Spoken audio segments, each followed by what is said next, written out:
Thanks for clicking. Big reductions in home prices could mean a retirement crisis for homeowners. This according to a recent special to the Globe and Mail. You had your time. Yeah, there's probably going to be a fair amount of that sentiment.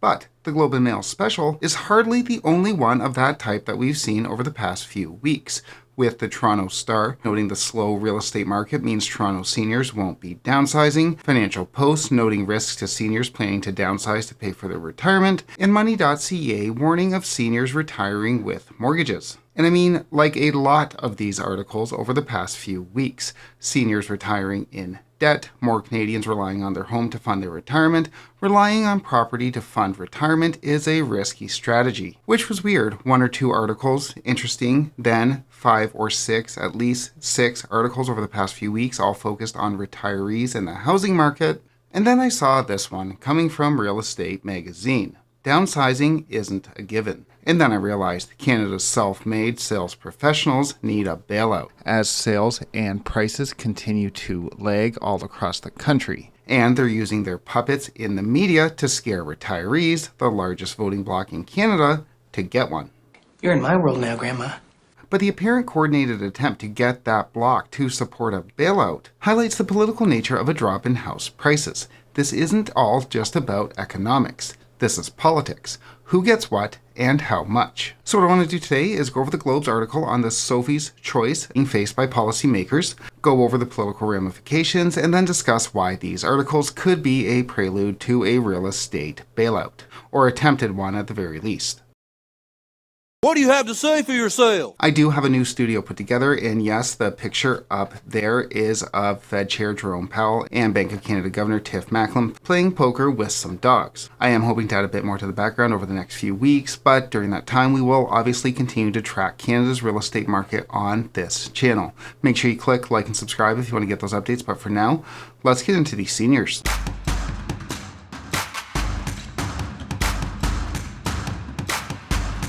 Onto the article. The Globe starts off by quoting Mike Moffat of The Missing Middle, noting that it's simply not possible to restore broad-based affordability to the middle class without prices going down. And yeah, in what will, evidently, be news to our housing minister, someone has to take it on the chin to restore affordability, which all makes an awful lot of sense. We saw a massive entry into the real estate market between 2020 and 2022 with prices doing this.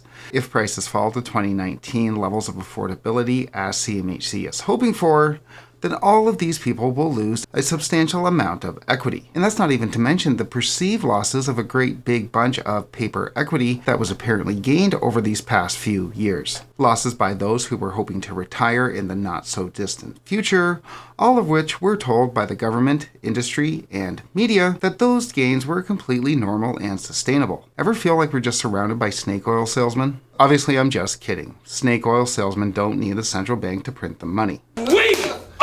The best! Yeah! But these potential price drops could be a real problem for retirees, as for at least the past decade or so, the value in Canadians' homes have played a central part in their retirement plans. With the article noting that, for the middle class, the payoff comes when they sell their homes and use all or a portion of their equity to generate passive income for retirement. And yeah, I think for many Canadians at least, the value in their home is the retirement plan. With only 40% of Canadians having employer pensions, CPP isn't really enough, and OAS really just designed for those who already have relatively lower incomes. The plan is to sell the home and live off the income. And that matches a lot of the survey data that we've been seeing. According to a recent poll from Hoop, 44% of Canadians are planning on the sale of their home to put a retirement fund in place. And this problem, as we mentioned earlier, is being backed up by any number of articles, with Royal LePage, selfless public servants that they are, actually running a poll on it, finding that 3 in 10 planning to retire over the next 2 years will have mortgage debt. How could this happen?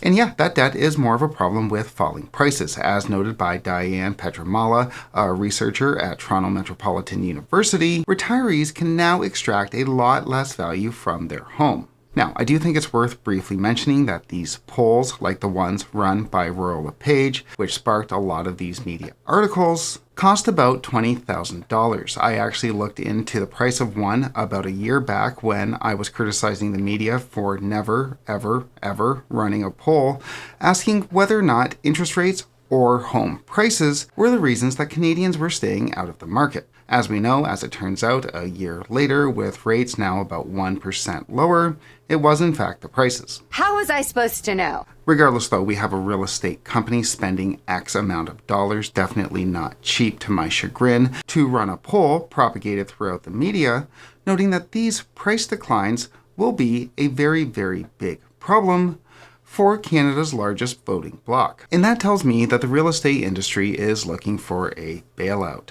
as about 75% of retirees vote, compared with 58% of those aged 35 to 44.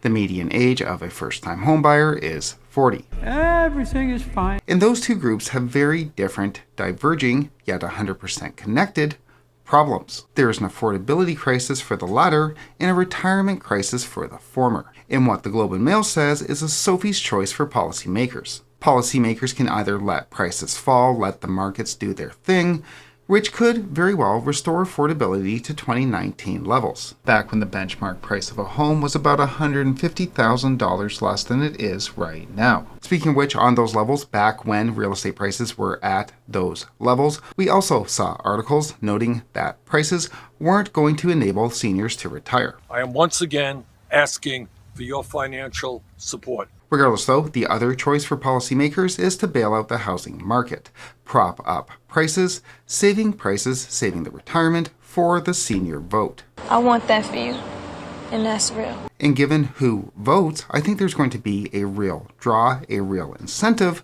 for policymakers to provide a bailout to those retirees. Extended amortization, special perks, etc., which we've already been seeing with the 30-year amortizations, increases to the insured price cap, letting the banks get away with absolutely whatever they want, sidestepping and completely ignoring banking regulations. Don't be surprised if we see even more of that in the future. And when that day comes, now, that's not at all to say that the government's going to be successful in any attempted bailout of the real estate industry.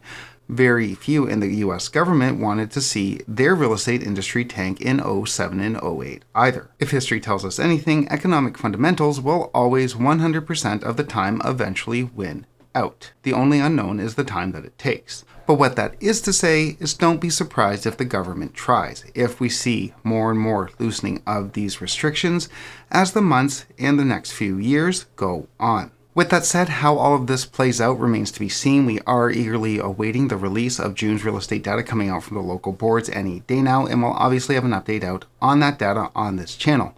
Make sure you click like and subscribe if you want to get those updates, but for now, thanks so much for watching.